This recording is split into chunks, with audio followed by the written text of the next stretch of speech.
Hey, we're doing Martin stories again today. And last time I was with you, I talked about the rather exciting first Christmas in Africa. And I wanted to go on part two of that.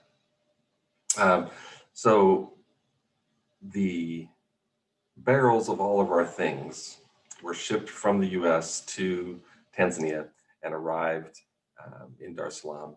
And we heard on part one the saga of those barrels getting um, from Dar es Salaam to Babati, where we lived.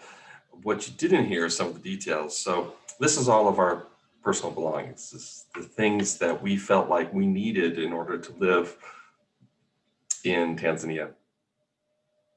And they were all opened in customs, which is not that atypical. Um, since my dad wasn't there when they opened them, they didn't have the keys. So they ripped off the tops with crowbars. The downside of that is they don't fit back in so nicely. Um, then in order to sort through these barrels that were packed very tightly by my very industrious, excellent packing father, um, they were sometimes just dumped out onto the ground at the customs location, gone through and then dumped back in or piled back in. So not particularly neatly. The tops did not fit back on nicely.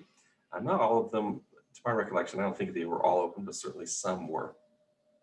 Um, they were then eventually loaded onto the back of this truck, which is an open top truck, and traveled across rural Tanzania, which in the 1980s was not all beautiful paved highway. In fact, a lot of it was dirt, dusty road, and so a lot of dust accumulated along the way. In addition, this didn't fill up the truck, these barrels. And so to make a better economical trip, additional products were put in the in the truck. Among those things, at some route between Dar es Salaam and Babati, a load of charcoal bags. So this is charcoal that was trees cut up, particularly acacia trees, would be buried in the ground and slow burned and turned into this nice hard charcoal, which was a major fuel source for Tanzania at the time. And so these coal bags were thrown in on top of our barrels. Um, if the barrels had been sealed closed, that would have been absolutely no big deal. Dust off the top, no skin off my nose. Unfortunately, the barrels were open. And so I don't know if you've seen charcoal dust, but it's quite pervasive and made its way down all the way into the depths of these barrels and just permeated everything. You load the charcoal on top and then shake it over corrugated roads for a couple of hours, and you end up with a dirty, dusty mess. So barrels arrive in Bawati, they're offloaded the truck and moved into a storage room where we begin there on Saturday night to go through some of the things, Christmas Eve, to go through some of the things we received and find some of our treasures. And we found many of the things that we had shipped had been broken or damaged in transit because of the handling there at the end. Um, so good news, found dad. Good news, got our gifts from Arusha, carried them back to Babati. Good news, families all reunited in time for Christmas. Bad news, the things that we've been waiting for 11 months to arrive that would make our lives so much easier in Tanzania um, arrived in poor condition. Um, much of which was just destroyed and had to be thrown out. Books, for example, did not fare well, being dumped randomly into barrels. Um, Canned food, which I'm not sure why we send, although it was a famine at the time we were living in Tanzania. Um, we didn't send a lot of it, but when it came, it could be found in the bowl, a corral bowl with one can of soup. Gave you a little bit of a sense of how things were messed up when they came.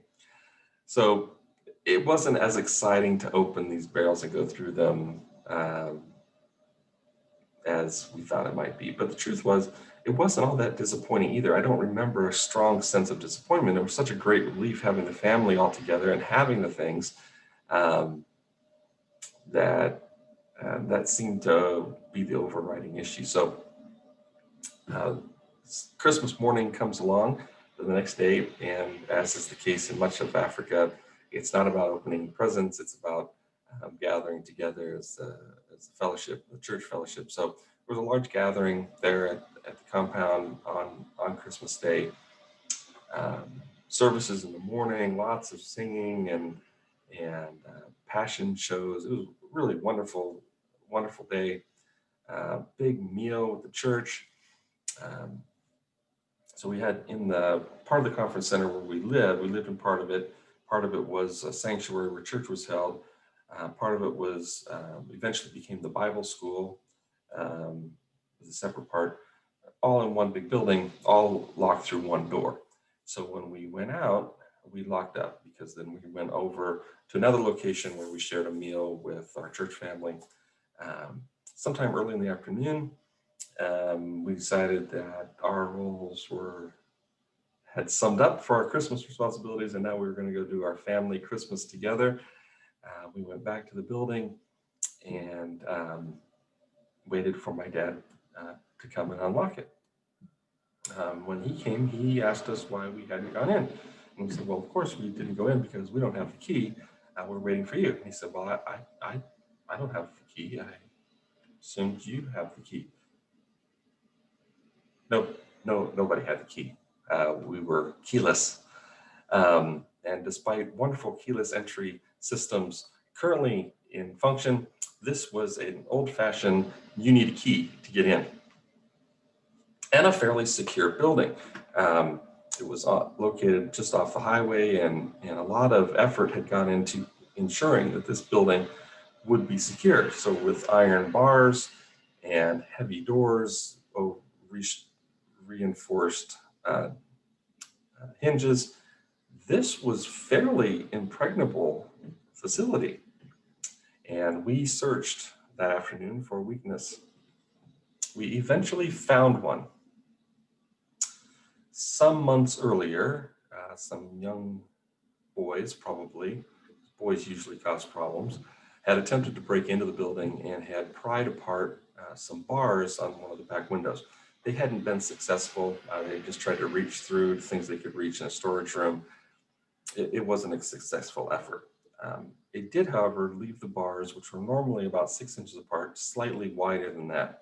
Not wide enough for me to fit, but wide enough for my 5-year-old sister to squeeze through. So we took out the glass in the windows as a slatted glass levers. So we pulled the glass out and wedged my 5-year-old sister through the bent windows into the storage room. She was able to come through on top of some boxes, climb down. We then instructed her to go through the back door. Being security conscious individuals, we had locked the back door with an old school skeleton key. And it was locked. But we had heard that you needed to take extra precaution using skeleton keys because there were large gaps under the doors, and you could slide a piece of paper under the door, knock the key out, and then pull it through on the paper, get it, and unlock the door. We had taken precaution against having heard this and put strings on the skeleton key and tie them to the doorknob. We were hoping that we forgot the string on this particular lock and key. I mean, we knew the string was there. We had hoped that we hadn't put it over the door latch. And in fact, without going into too much details, we had secured the key, but we found a loophole in our loop over hole. And my 5 or slightly older than 5-year-old sister, certainly kindergarten, first grade-ish, let's see, I'm 11, so she's 6. Okay, 6-year-old sister used a stick and a piece of paper and a clever strategy that we suggested, and was able to knock the key out of the lock onto the paper, slide it under the door, use that key to unlock that door, go into the building, make your way around to the front door, open the front door, and let us in. And some hours after lunch was complete, we were again reunited as a family on the inside of the building where we lived with keys to access the rest of the building and begin our Christmas celebration.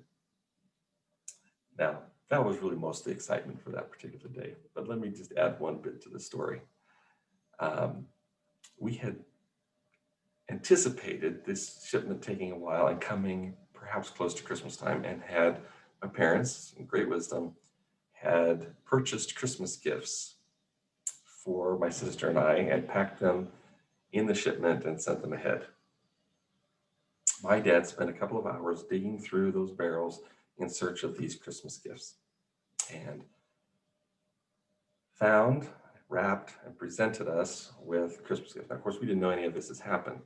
All I knew is that I had a gift, and that I found out it had been in the shipment. It's very exciting. I opened it, and it was a Star Wars X-Wing fighter that I had received the year before Christmas. My dad did rightly remember that he purchased this for me for Christmas. It was in the barrels. It just was purchased for the Christmas before. And I got it again. It became kind of a fun joke in our family, so much so that he found it among my things the next year at Christmas, rewrapped it, and gave it to me again. The second story. I hope you enjoy these little bits of our family story from around the globe. Thanks for listening, and have a great day.